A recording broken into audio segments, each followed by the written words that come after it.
ఓం నమో నారాయణ. మొదట్లోనే ఎందుకు ఓం నమో నారాయణ అని చెప్పానని తెలుసుకోవాలంటే ఈ కథని స్కిప్ చేయకుండా పూర్తిగా చూసేయండి. విదేశాల్లో ఉన్న ఒక వ్యక్తికి అహ్మదాబాద్‌లో సన్మానం చేసి అవార్డు ఇవ్వడానికి పిలుస్తారు. దేశాలో ఉన్న ఆ వ్యక్తి అహ్మదాబాద్‌కి తన స్వంత ఫ్లైట్‌లో వస్తూ ఉండంగా గాలివాన వస్తుంది. ఆ గాలివానకు ఆ ఫ్లైట్ వచ్చే పరిస్థితిలో లేదు. ఆ మధ్యలోనే ఆపేసి ఆ వ్యక్తిని కార్‌లో వెళ్ళమని మాట్లాడి పంపిస్తారు. పొద్దున్నే కల్లా ఆ కార్‌లో ఎలాగైనా అహ్మదాబాద్ చేరుకోవాలని తను ప్రయత్నిస్తూ ఉంటాడు. అడవిలో వెళ్తూ ఉంది ఆ కార్. అంత చీకట్లో ఆ గాలికి, వానకి ఆ కార్ కూడా ముందుకి పోలేదు. అప్పుడు ఆ డ్రైవర్ అన్నాడంట, "మనం వెళ్ళే పరిస్థితిలో లేదు సార్. ఇక్కడే ఎక్కడైనా ఉండి పొద్దున్నే బయలుదేరతామని." అప్పుడే అక్కడ ఒక మిణుకు మిణుకుమంటూ ఒక లైట్ మెరిసింది. ఒక చిన్న ఇల్లు కనిపించింది. ఆ ఇంటి దగ్గరకు వెళ్లి డోర్ కొట్టగానే జరిగిందంతా చెప్పారు. చెప్పిందంతా విన్నవాళ్ళు రాత్రి ఇక్కడే పడుకోండి అని చెప్పారు. తెల్లవారగానే వీళ్ళు వెళ్ళిపోతుంటే ఆవిడ వచ్చి టీ ఇస్తుంది వీళ్ళకు. టీ తాగుతూ అవార్డ్ తీసుకుపోతున్న వ్యక్తి ఆవిడని ఇలా అడిగారు.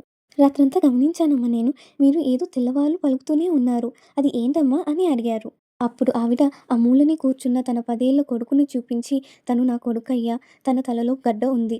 ఇక్కడ హాస్పిటల్‌లో చూపించినా మా వల్ల కాదు. ఈ రోగం కావాలంటే మలేషియాలో ఉన్న అహ్మద్ ఫరా అనే డాక్టర్ ఉంటారు. మీ పేరైతే నాకు సరిగ్గా గుర్తులేదండి సారు. కానీ అహ్మద్ ఫరా అనే అనుకుంటున్నాను. ఆ డాక్టర్ చికిత్స చేస్తే బాగవుతుంది అని అన్నారు సార్. మేమైతే చికిత్స చేసే పరిస్థితిలో లేము. ఇక్కడి నుంచి మలేషియా ఎలా వెళ్ళగలం? అందుకే దేవుడిపై భారం వేసి ఓం నమో నారాయణ అని అనుకుంటున్నాను సార్ అనిందట ఆవిడ. మాట విన్న ఆ వ్యక్తి ఒక్కసారి మోకాళ్ళపై కుప్పకూలి అల్లా అని అరిచాడు. మలేషియాలో ఉన్న ఆ అహ్మద్ ఫరా డాక్టర్‌ని నేనే అమ్మా అని ఆ వ్యక్తి ఆవిడకు చెప్పారంట. "నువ్వు పలికిన ఓం నమో నారాయణ మంత్రానికి ఇంత శక్తి ఉందా? ఇక్కడ మలేషియాలో ఉన్న నేను, ఇక్కడ మీరు. చిన్న పల్లెటూరులో నేనే మీ దగ్గరకు వచ్చేలా చేశారంటే గొప్పదమ్మా" అని చెప్పి ఆ బాబుకు ఆ డాక్టర్ అయితే ఆపరేషన్ చేశాడట. ఇది కేవలం స్టోరీ కాదు. గుజరాత్‌లో జరిగిన నిజమైన సంఘటన. ఈ కథ విన్న నేనైతే ఒక్కసారిగా షాక్ అయ్యా. ఇప్పుడు అర్థమైందా నేనెందుకు ఓం నమో నారాయణ అని పలికానని? కాలం ఏదైనా కానీ దేవుడు ఎప్పుడూ ఉన్నాడు అని చెప్పడానికి ఇదే నిజమైన నిదర్శనం.